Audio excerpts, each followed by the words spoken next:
Oi, meu nome é Priscila, esse aqui é o Projetinho Vírgula, o canal onde eu decidi compartilhar minha jornada de aprendizagem EAD no Senac. No vídeo de hoje eu vou comentar sobre a UC 16, que se chama Gerenciar a Execução de Projetos de Interiores. É a última UC. A gente começa essa disciplina estudando sobre os limites de atuação do designer de interiores. Achei estratégico do Senac deixar esse assunto por último. Imagino que muitas pessoas realmente só descobriram agora, no fim do curso, que o designer de interior não pode assinar responsabilidade técnica de mudança de pontos elétricos e hidráulicos, por exemplo. E talvez se essa pessoa descobrisse lá no começo do curso, ela teria desistido.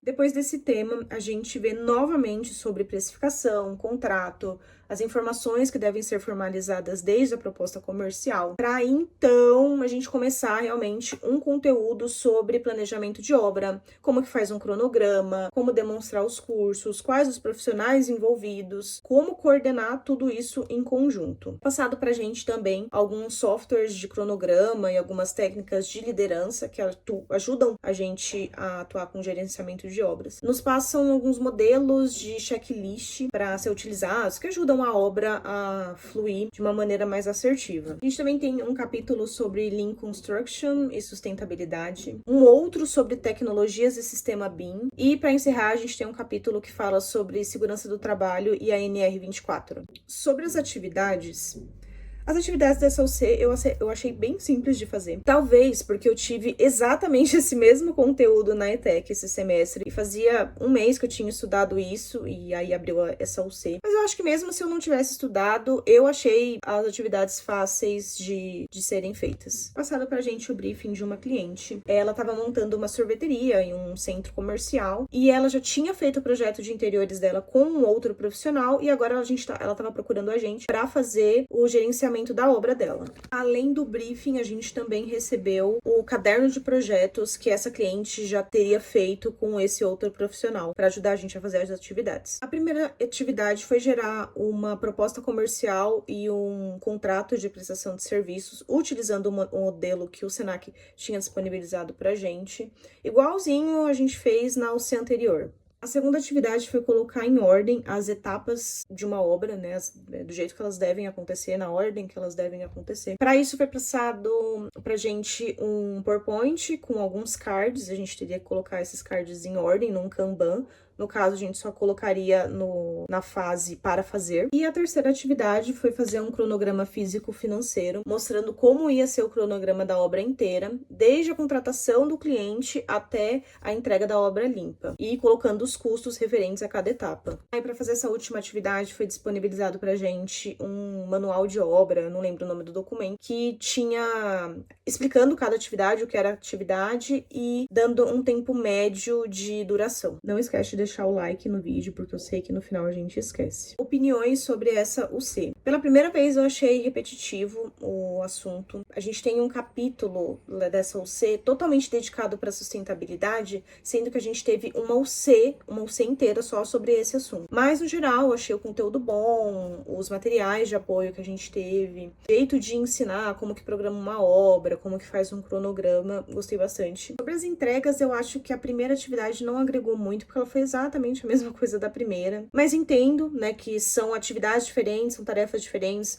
Na UC15, a gente estaria fazendo uma consultoria, na UC16 a gente estaria fazendo o acompanhamento de obra, o cálculo de horas é diferente, as atividades que a gente vai fazer como designer são diferentes. Entendo o contexto. Uma dificuldade que eu tive nessa UC foi que a primeira entrega era fazer uma proposta comercial e o contrato, e nesses documentos você teria que ter o prazo, né, da sua prestação de serviço, o tempo que ia durar a sua prestação de serviços. Só que a prestação de serviços do designer, nesse caso, acompanha a obra. Então, a gente só ia saber quanto tempo ia durar nosso contrato depois que a gente soubesse quanto tempo durasse a obra. E essa informação a gente só tinha depois de fazer a atividade 3. Então, a ordem que eu fiz as coisas foi totalmente embananada, porque eu fiz primeiro a atividade 3, para depois fazer a atividade 1, para depois fazer a atividade 2. E aí, eu tive que corrigir a atividade 3, porque a 3 dependia da 2. Sim, coisa pequena também, eu tive devolução de atividade por conta disso, mas não foi nada, nossa, que horrível. E aproveitando que estamos falando de obra, um dos motivos, se não o único motivo, pelo qual eu decidi também fazer o curso técnico em edificações, foi justamente a alimentação técnica do designer de interiores. Eu decidi que faria minha transição de carreira, comecei a pesquisar sobre e vi que o designer não podia assinar a responsabilidade de técnica de muita coisa. Eu fiquei chateada, porque todo vídeo que eu assistia de profissional falando, ele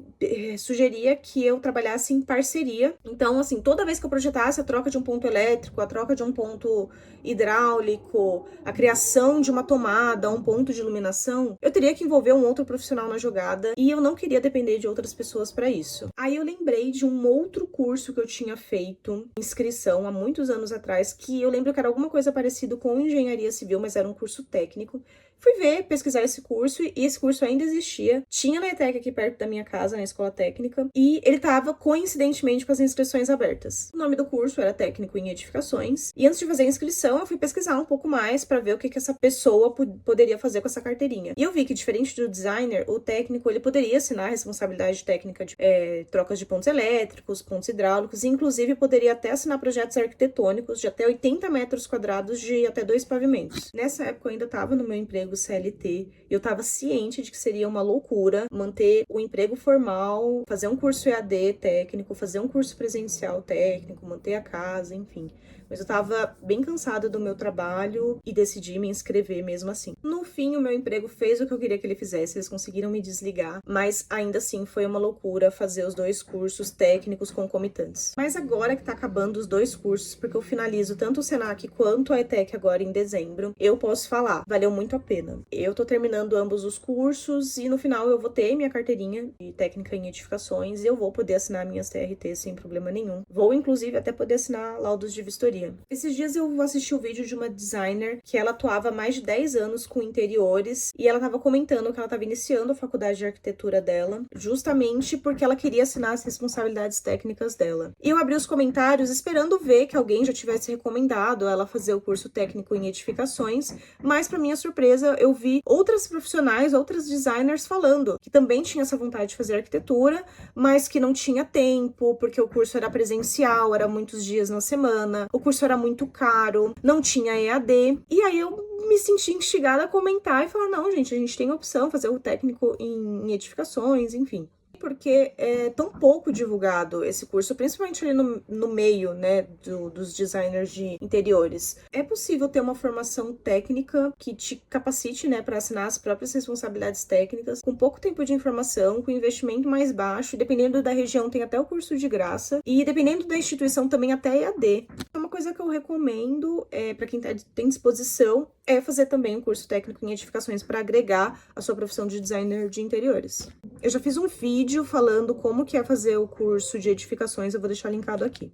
Sobre o Senac, eu tô encerrando o curso feliz. Eu gostei muito e eu recomendo. Tem muito conteúdo teórico, mas eu acho que tem muito mais conteúdo prático. A gente é desafiado a todo momento a fazer demandas como se a gente já estivesse atuando em um escritório. Eu me sinto capaz de fazer um projeto residencial de pequeno porte. Quero me especializar em outras coisas, mas acredito que para quem tem a intenção de atuar com obras residenciais, o Senac te prepara sim. E uma coisa, eu acho que super vale o custo-benefício. É um curso relativamente barato, né? Porque por mês a gente paga um valor bem baixo e pelo que ele entrega e pelo nome da instituição, ele é realmente barato. Os professores são extremamente competentes, eles são muito dispostos a ajudar, eles dão dicas profissionais, eles dão dicas de vida, quase todos, assim, são extremamente gentis, extremamente educados. Para falar que não foi todos, eu tinha uma tutora que eu percebi que ela era mais impaciente, ela era às vezes até meio grossa e beirava o desagradável, mas ela foi uma exceção de todos os professores que eu tive. Foi a minha experiência, eu acredito que tem outras pessoas, até dentro da minha própria turma, que tiveram uma outra experiência, uma outra expectativa do curso, e tá tudo bem, mas Priscila, eu recomendo. Ano que vem eu pretendo iniciar uma pós-graduação também EAD, e se isso se concretizar, eu vou continuar compartilhando aqui essa vivência de aprendizado como pós-graduanda e recém-formada do Senac. Então considere se inscrever no canal para continuar acompanhando essa saga de aprendizado. Escreve no comentário se ficou alguma dúvida ou se você é ou pretende ser o meu colega de Senac.